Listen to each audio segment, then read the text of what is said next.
Picture this. You're a surgeon. You own a grand piano, a beautiful instrument worth thousands. Your neighbor is a laborer. He has a sack of firewood. Who's wealthier? In peacetime, the answer is obvious.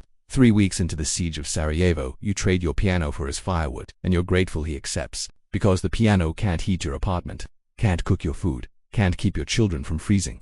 But the firewood can. 1992. A modern city becomes a medieval economy overnight. Money exists but means nothing. A teacher trades her gold wedding ring for 5 pounds of flour. A man sells his entire library for a box of matches. And cigarettes become more valuable than currency. Why? What makes one object worthless and another priceless when the system collapses? The answer changes everything you think you know about wealth. When war comes to a city, the economy doesn't just slow down, it inverts. Things you spent years acquiring become worthless overnight. Things you never thought about become more valuable than gold. This isn't theory, it's pattern. It happened in Sarajevo, in Aleppo, in Berlin, in Leningrad, in Beirut. Every time war traps civilians inside a city, the same transformation occurs. Professors become traders, lawyers become scavengers. Your profession doesn't matter anymore. Your savings don't matter anymore. Your savings don't matter. What can you trade for survival? In the next 15 minutes, you'll see what becomes valuable when the system collapses. You'll understand why some objects become currency and others become trash. You'll learn the psychology behind wartime black markets, and you'll discover the pattern that repeats in every siege, every war, every collapse. Because this isn't just history, it's a preview. Let's start with the moment everything changed. April 5, 1992. Serbian forces surround Sarajevo. The siege begins. It will last 1,425 days, nearly 4 years. The longest siege of a capital city in modern warfare. But civilians didn't know that yet. In the first days, people thought it would end quickly. They acted like it was temporary. They used their money normally. Shops stayed open. Prices were high, but you could still buy things with dinars, the local currency. Within 2 weeks that changed. Supply trucks stopped coming. The city was cut off. Shops ran out of inventory. Electricity became sporadic. Water lines were damaged. People started hoarding. They bought everything they could. Canned food, matches, candles, batteries. But here's what they didn't understand yet. Money only works when there's something to buy. By week 3, most shops were empty. You could have a wallet full of dinars. It didn't matter. There was nothing left to purchase. And this is where the psychology shifts. Paper money has value because we agree it does, because we trust it, because we believe tomorrow we can exchange it for goods. But when tomorrow becomes uncertain, that agreement breaks. People stopped accepting money, not because they were irrational, because money couldn't feed them, couldn't heat their homes, couldn't keep them alive, so they turned to barter. But not everything had equal value. In every war economy, certain objects emerge as currency. They're not random, they follow rules. First rule, it must be portable. You can't trade a sofa when you might need to flee your apartment tomorrow. Second rule, it must be divisible. 1 cigarette, 1 bullet, 1 candle. You can trade in small units. Third rule, it must be non-perishable. Fresh bread has value today, but you can't store it for next month. Fourth rule, it must be universally desired. In Sarajevo, cigarettes became the gold standard. Why cigarettes? Because everyone wanted them. Smokers, obviously, but also non-smokers, because cigarettes were the most liquid asset. You could trade them for anything. A pack of Marlboros could buy a week's worth of bread. A carton could get you a tank of gasoline if you knew the right people. People who had cartons stockpiled before the siege became wealthy, not in money, in trade power. Lighters became valuable, not because everyone needed to smoke, because fire meant survival, cooking heat, light. A disposable lighter could trade for a meal. Coffee became currency. Sarajevo had a cafe culture before the war. People were psychologically dependent on it. When coffee disappeared, they'd trade almost anything for a single cup. Fuel was liquid gold. A jerrycan of gasoline was worth more than a month's pre-war salary. Alcohol became currency. Not just for drinking, for trade, for medicine, for disinfection. Medicine became priceless. Antibiotics, painkillers, insulin. People with medical supplies had power. But here's what's fascinating. Things that were expensive before the war became worthless. That surgeon's grand piano, it couldn't heat his apartment. It couldn't feed his family. It was just furniture. Heavy, useless furniture. Jewelry had some value, but only gold. And only if you could find someone who could trade it internationally. Inside the city, a gold bracelet might get you a week of food. Maybe. Electronics became worthless. TVs, stereos, computers, no electricity, no use. Books became firewood. Libraries were burned for heat, not out of barbarism, out of desperation. The same teacher who traded her wedding ring for flour later burned her university diploma to heat water. Value inverted. The things you worked years to acquire meant nothing. The things you never thought about became everything. So what drove people to trade? What was the psychology? When you're trading for survival, morality becomes complicated. People did things they never imagined they would. The lawyer who represented criminals became a black market smuggler. The doctor who took an oath to heal started hoarding medicine and selling it at extreme markups. But here's what's important. Most people weren't monsters, they were adapting. In Sarajevo, informal markets emerged. Certain street corners became known trading spots. People would stand there with whatever they had: a can of beans, a bottle of cooking oil, a pair of boots. There were unwritten rules. You didn't steal from your neighbors. Not directly, because you might need them tomorrow. Social bonds mattered, but you would trade aggressively, drive hard bargains, take advantage when you could. Trust became everything. If you made a deal to trade next week, you had to follow through. Your reputation was your credit score. If word spread that you cheated someone, no one would trade with you. If no one would trade with you, you might starve. This created an interesting phenomenon. People became more honest in some ways and less honest in others. More honest in direct trades. You didn't shortchange someone on the weight of flour, because they'd know immediately. Less honest about where goods came from. No one asked too many questions. If someone had fresh meat, you didn't ask what animal it came from. Cigarettes created a moral hierarchy.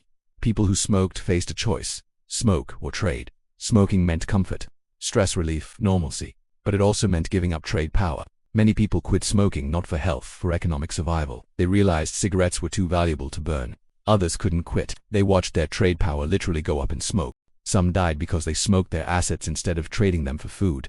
And there was a darker side. Looting became common. When someone fled or died, their apartment would be emptied within hours, not just by strangers, by neighbors, by friends, because the rules had changed. Property rights meant nothing without enforcement, and there was no enforcement. If you left your apartment unguarded, you'd return to find everything gone. This created paranoia. People slept in shifts, guarded their stockpiles, trusted no one. But the black market kept functioning. Why black markets aren't chaos? They're order without government. In Sarajevo, a complex underground economy emerged within weeks. Here's how it worked. Certain people had access to the outside: aid workers, smugglers, people with connections to the Serbian or Croatian sides. They could bring in goods, cigarettes, food, fuel, medicine. They became wholesalers. Then there were the middlemen, people who bought from wholesalers and sold to civilians at a markup. They took the risk of moving goods through dangerous streets. Then there were the street-level traders, people who stood at market corners with small quantities. Prices fluctuated based on risk and scarcity. When shelling was heavy, prices spiked. Fewer people willing to go outside. Less trade. Higher value. When aid convoys came through, prices dropped. More supply, less scarcity. This was pure supply and demand. No government, no regulation, no price controls. Just humans responding to incentives. The black market was efficient in a brutal way. Goods went to whoever valued them most, whoever was willing to trade the most for them.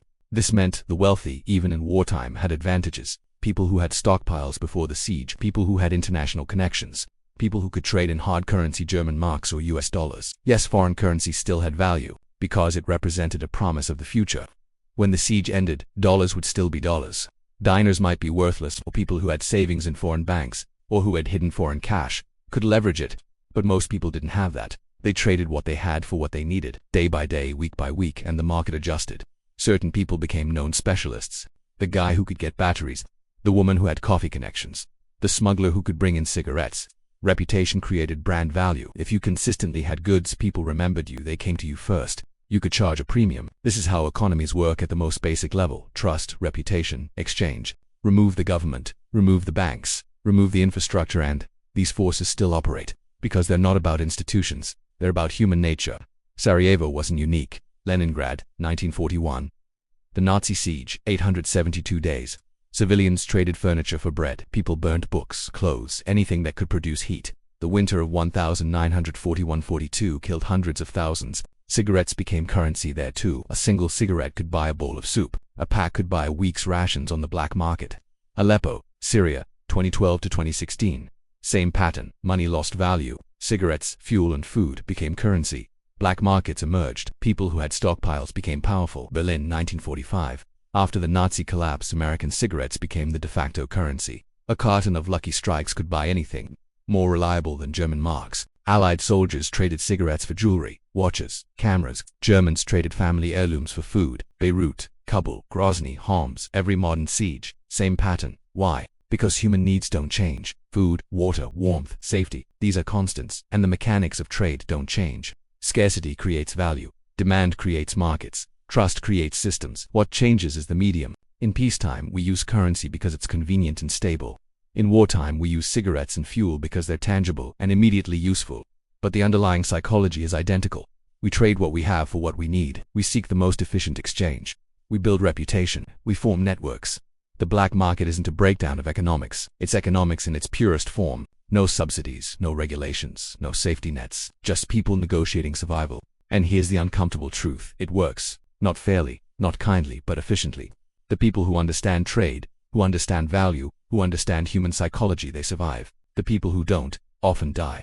This sounds harsh, but it's reality, and it's a reality that could repeat. So what's the lesson? Value isn't what we're told it is. It's what we need when the system disappears. Your degree, your bank account, your possessions, these only have value in peacetime. They're abstractions built on stability. But cigarettes, fuel, food, these have intrinsic utility. They have value in any context. This doesn't mean you should stockpile cigarettes and wait for collapse. It means you should understand that value is contextual. What matters in comfort doesn't matter in crisis.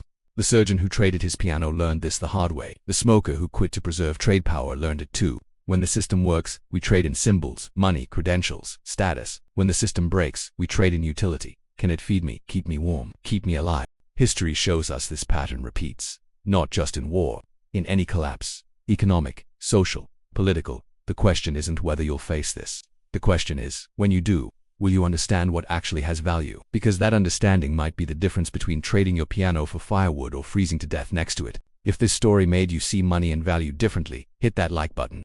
Subscribe to this channel, because we're not done exploring these patterns. History keeps repeating itself in ways most people never see coming. Stick with us for the next one.